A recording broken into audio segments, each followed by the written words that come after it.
Hey, this is Oldecam, And Notaspringchick. and today we're going to talk a little about something that massively affects the California economy, the pending Screen Actors Guild strike, which actually may not even be a strike, but it's going to have the same actions as one.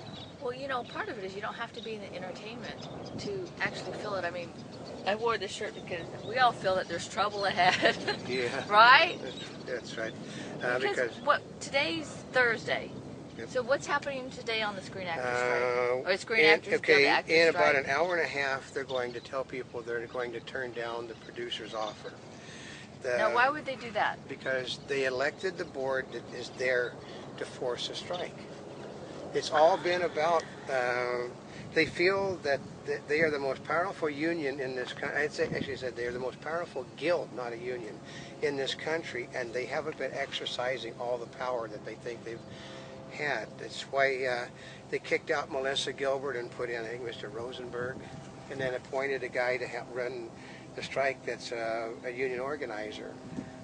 So it's all got to be about power.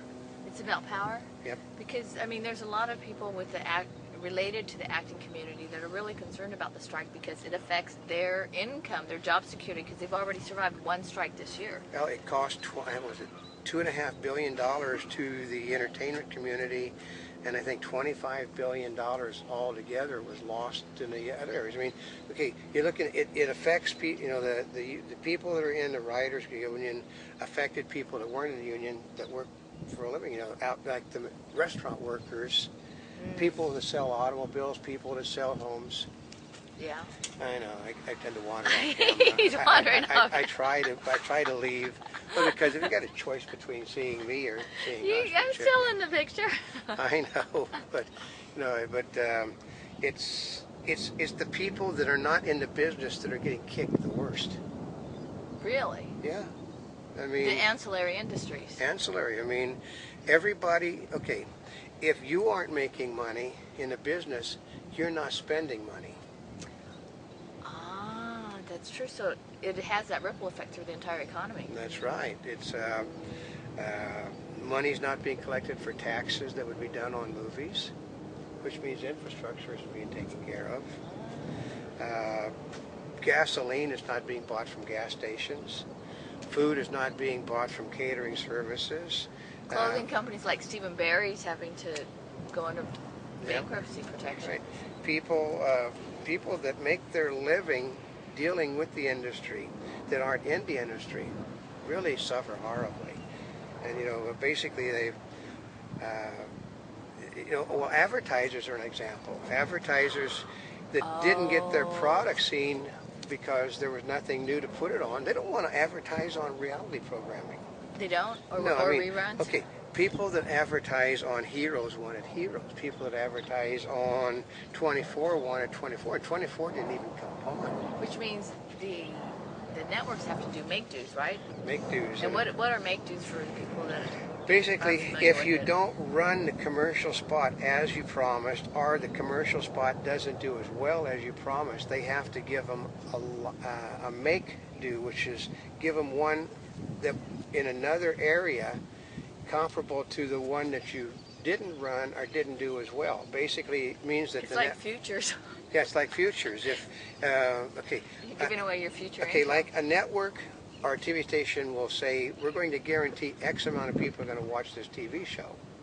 And if X amount of people don't watch that TV show, they have to do a make due to the advertiser, which basically give them something else at a reduced rate, or a whole new, or in the case of like 24 and Heroes, a whole new commercial in another spot, which costs them double dipping into the network's revenues, and they lose money. When they lose money, you know, the little mom and pops that own stock in the mutual funds that own the networks, they lose income, so it's bad for everybody. It basically ripples through the economy. Yeah, because the motion picture industry is not today owned by, Walt Disney doesn't own his company, you know. The Warner Brothers don't own their company. Daryl Zanuck doesn't own 20th Century Fox. You go on and on. They're all owned by mutual funds. Which then it's like fuel companies, Fuel right? companies. It's offset the fuel companies, the entertainment companies. That's right. And you have a lot of little old ladies depend upon the entertainment industry to bring in those coupons that they clip to go out and buy food with and pay their rent. So it how hurts. else does it affect it? I know we've talked before about how it affects what programming, like what TV shows are on, And TV or shows. what movies are on. Well, yeah, okay. When you think about it affects the health industry How is that? because people that are not working don't pay for their health premiums, and therefore they are no longer covered in a lot of cases, and therefore hospitals aren't making as much money, doctors aren't making as much money, dentists aren't making as much money, optometrists aren't making as much money because they're not covered by health programs because they've been laid off or. That's right. And in like the Screen Actors Guild's benefit program was only for those that have made X amount of dollars in a certain time. Oh, we're being buzzed by your.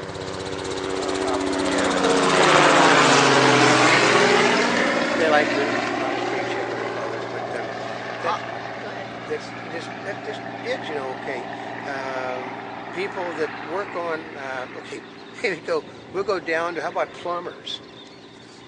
Plumbers, aren't making as much money in this area because they depend upon the people that are working in the industry and are ancillary members of the industry, and if they're not hiring plumbers to do work on their projects, they don't make. So it's just not people that are in front of the camera or behind the camera. It's people, like this little guy walking on the beach behind us. Mm-hmm. That you wouldn't even expect. Well, the other part is as far as viewing, how it affects it is that, say an actor or actress was slotted for this time period, say July and August, to go ahead and act or participate in the show. Yeah, well, because that time slot is gone. They don't have, They may not have access to them. The way it works is actors that are members of the union also work in non-union productions out of this country. And if, let's say, a Brad Pitt, who is a member of AFTRA and the Screen Actors Guild, who does TV work, if he has something on, he's booked to do a motion picture here or a television show here that's not done, and the strike is like 2 months long, and in 2 months he's booked to do this little non-union flick over in Yugoslavia, he is sort of screwed on doing the things in this country because he's not going to come back to do the project here when he's going to get actual money for there. So everybody books in advance that's working a lot. Well, even the little guys, I mean, I read... That's why some of your shows that you may have become quite fond of may no longer be on TV. I know, because they said that a show like Heroes may not come back if they strike again.